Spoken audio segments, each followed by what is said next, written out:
think. Here the recording started, lady. Yeah.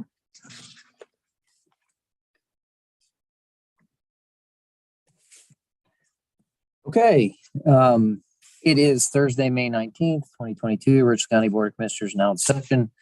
Commissioner Barrow, joined by Commissioner Banks, Commissioner Mears.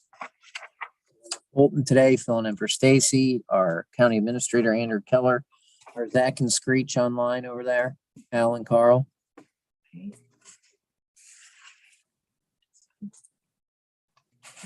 Sorry. Okay, they should be here now. So Okay, we are joined by Zach and Screech. And we will move forward with our logistical items today. No scheduled appointments. Motion to approve or motion to certify record of proceedings for May 17th. Second. Commissioner Barrow, Yes. Commissioner Mears. Yes. Commissioner Banks. Yes. Motion to approve requisitions. So move. Second. Commissioner Barrow, Yes. Commissioner Mears. Yes. Commissioner Banks. Yes.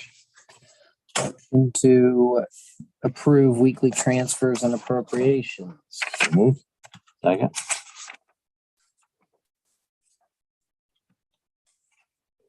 Barrow, Yes. Commissioner Mears. Yes. Commissioner Banks. Yes. Motion to approve wastewater upgrade to server network system.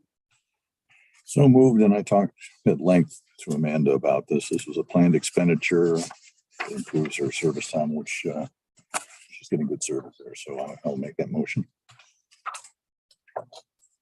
Second. Commissioner Barrow, Yes. Commissioner Mears. Yes. Commissioner Banks. Yes. Motion to approve utility permit application for Horizon to do work on Lexington Spring Mill Road. Second.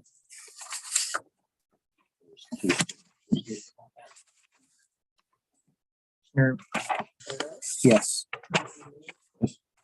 Banks. Yes. Okay, motion to approve overweight, over dimension permit. ATS Specialized Incorporated. So moved. Second. Commissioner Barrow, Yes. Commissioner Mears. Yes. Commissioner Banks. Motion to authorize advertising for rock salt. I want to think about that yet, but so moved.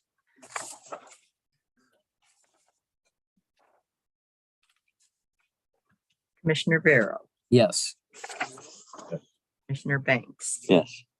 Okay, next up, we have standard mowing contracts. Their annual mowing contracts with Adam Goes, our county engineer, and the townships of Plymouth, Sharon, and Sandusky. So moved.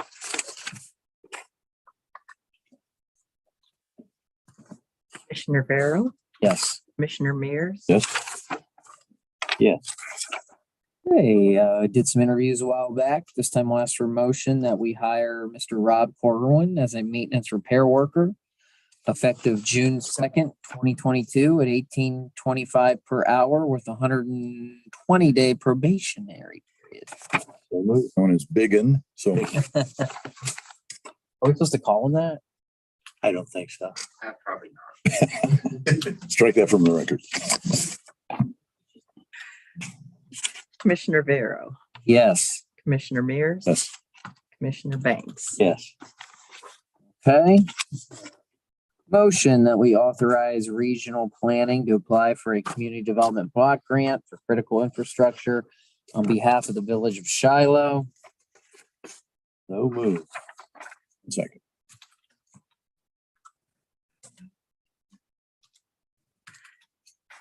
Commissioner Barrow, Yes. Commissioner Mears. Yes. Commissioner Banks. Yes. Okay.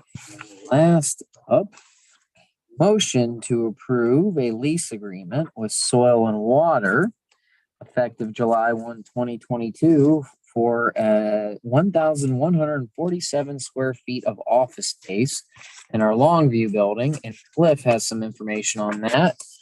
I sure do. It basically doubles the space that they had there. This was a space that was vacated by 1-800 Campo Ohio. They will be paying rent to the county for that space. Unexpected income that they're receiving.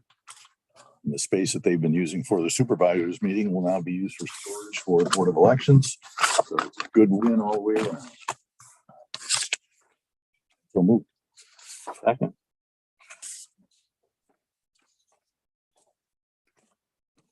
Commissioner Barrow, Yes. Commissioner Mears, Yes. Commissioner Banks. Yes. Okay, that's again, without Marilyn, we are efficient. Any Tony, questions? yes, what is that project in Shiloh? It's for wastewater and sewer upgrades out. And what, along various streets or? Yeah, why don't you go ahead and call Jodica for a detailed information, or the mayor? They can explain that a little more detailed. I think Georgia started Uh, Is there a dollar figure attached to that? You have that, Cliff?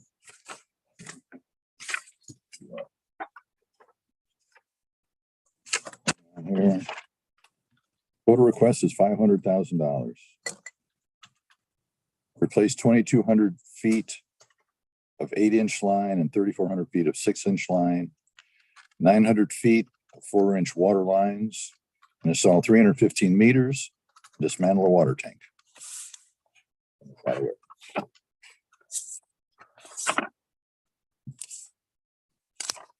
Okay. And we will be holding a public hearing in our office, chambers, however we refer to that, on June 9th at 10 o'clock to give citizens an opportunity to review and comment on the initiative.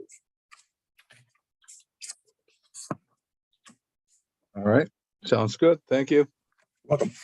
Anything else?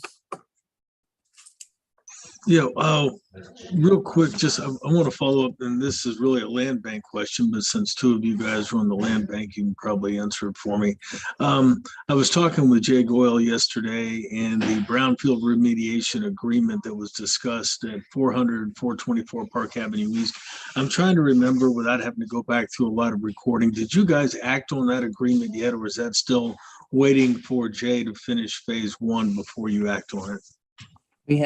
We haven't taken any official action yet.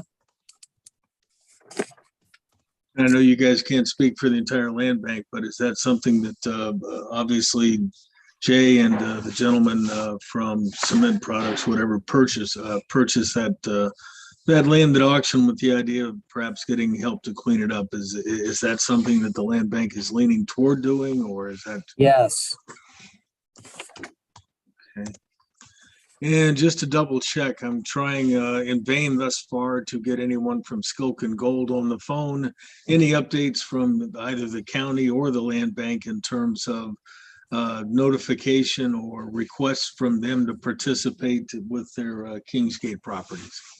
I have asked Amy Hamrick to get with Mark Milliron with the city of Mansfield to have on the land bank's agenda at our next meeting. And the reason for is obviously Skilkin came before the land bank and presented some options. And I think they called an audible in the middle of the presentation when they read the room. And so Mark Milliron and your media outlet has reported on that, has gone through, and it looks like a section of that needs demolished. I'm certainly in favor of the city proceeding with the demolition and then charging it back to Skilkin.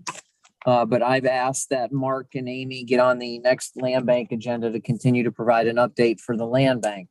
I believe Skilkin had reached out to the mayor of Mansfield.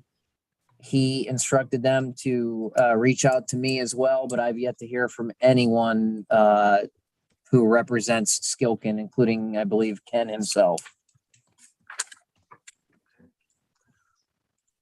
Good, that's what I thought. And anything else from Tuesday's meeting with the juvenile court? Any follow-ups on that? Anything that the the public needs to know in terms, or is that just, that's a done deal until they would come back to the budget hearings this fall or come back to ask for anything else? Yes, there has been. I've informed Judge McKinley and Mr. Bumpus. Our office had concerns. I think you heard that and reported on that. Commissioner Banks over here had some serious concerns about the information presented by the juvenile court, and particularly Mr. Bumpus. I have since asked for that record again, and I am conducting my own wage in comparison, not only with the counties that Mr. Bumpus presented, but the other counties we included in our wage scales. Finding out a couple things that I think are important to the discussion. As we kind of thought internally, it was peculiar for Mr. Bumpus to present a 2018 wage scale as comparables to Richland County when obviously 4 years have gone by. And I would imagine most, if not all of those salaries had gone up. So that would certainly behoove them to present more accurate data. But what we have found out, Mr. Bumpus presented this comparable from Greene County. And the Greene County administrator at the time in 2018 had since retired and was replaced at a lesser salary than presented by Mr. Bumpus. You should also note that the Greene County administrator is the only administrator for the courts and is also a magistrate. We are finding out, or I'm finding out right now and then forwarding to my fellow commissioners and Mr. Keller, that it appears Richland County is the only county so far that has 2 court administrators on top of what they would call a detention supervisor. But not only does Richland County have 2 court administrators, neither one of them are a magistrate. We are also finding out that the information presented by Mr. Bumpus at some of those counties of higher salaries than himself are administrators for multiple court systems. So not only does our court have 2 court administrators, they are only the administrators over the juvenile court. So we are finding out that the information presented by Mr. Bumpus was seriously misleading. And so we're going to conduct our own research. Moving forward, and Commissioner Mears and Commissioner Banks can chime in here. We will not meet with Mr. Bumpus unless he provides us with the information he plans to present to the board ahead of time. Mr. Bumpus certainly could not say that the information he provided to us on Tuesday, he did not have in his possession because it had existed since 2018. But Mr. Bumpus saw fit to not present that information to the board ahead of time and then simply walked up while we were in session and presented very misleading information. So moving forward, if Mr. Bumpus plans to present anything to the Richland County Board of Commissioners, he has to do so in advance or we will not schedule a meeting with him.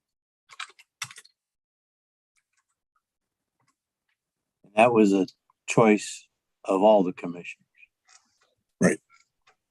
Yeah, that is correct.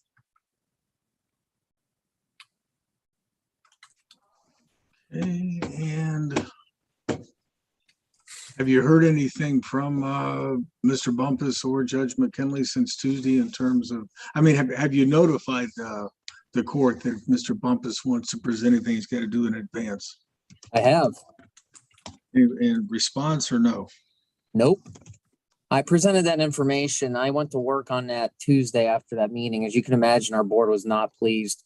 We've expressed our concerns to the judge about the information provided by Mr. Bumpus individually in the past. So I sent the information about Greene County on Tuesday, and we did not hear a single response from Judge McKinley nor Mr. Bumpus.